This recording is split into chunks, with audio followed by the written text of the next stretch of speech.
gardening friends. Well, it's in November and I'm out in a tank top and shorts up in northern Michigan. This is really a glorious day. So I thought I'd come show you it's actually my favorite garden because it's my herb garden.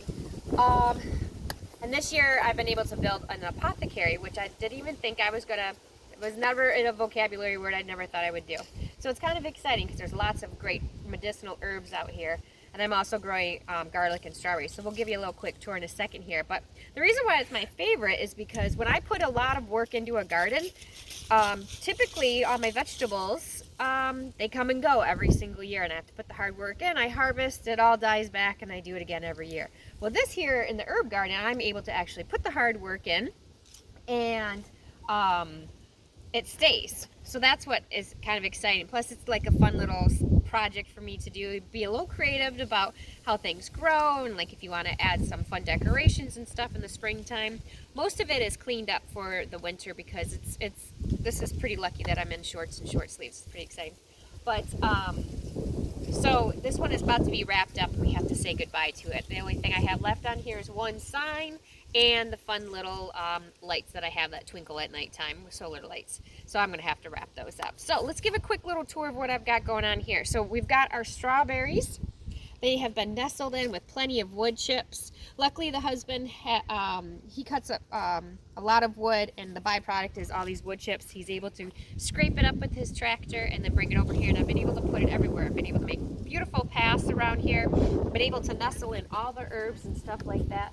There's a couple little sections over here that I ran out of wood chips, but I think some of it is some herbs that I'm quite not sure what's going to pop up next year, so it's probably good to give them some space. So we've got the strawberries, we've got a garlic bed, we've got these are sunflowers, actually perennial sunflowers that come back, and they actually smell like chocolate, which is wonderful.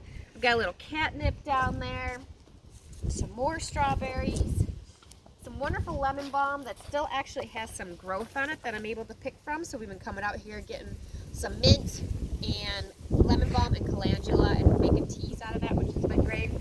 I've got some mullein over here that's tinted. I've got echinacea. I've got more garlic. I planted some new herbs right here, so we'll see. I fall sowed them, so we'll see if they come up in the spring. I've got hyssop, and I've got hummingbird and bee balm, and oh gosh, all kinds of fun stuff. Oregano and horseradish. There's horseradish over here. I moved some sunflowers over here. I've got different kinds of mint. We've got some more strawberry beds over here. And I've got lavender and sage and all different kinds of different flowers. And then I've got some St. John's wort here. This was yarrow. And if we come over here, we have the calendula, and I actually have a little bit left still there. There's some bright yellow ones down there, down there. I've got some flowers, some licorice, and lots of other stuff that I can't think of right off the top of my head because a lot of it has already kind of gone to sleep for the winter. So it's been really fun to be able to put in a lot of hard work to rip out the weeds, because the weeds definitely overtook it this year, and then put these paths down with the wood chips. So I'm excited to see after the snow melts away in the spring to see kind of what's here. So this is my little fun passion project. So hopefully you guys can get out and make an herb garden next year. You can plant whatever you want and just harvest it as it's growing, and we'll keep producing and let it dry and save it into glass jars. And it's really fun to be able to have some great teas during the winter that can help with colds or flus or fevers, or just for something that's a delicious tea. So maybe think about some herbs for next year. So thanks for listening, and I'll see you guys later. Bye.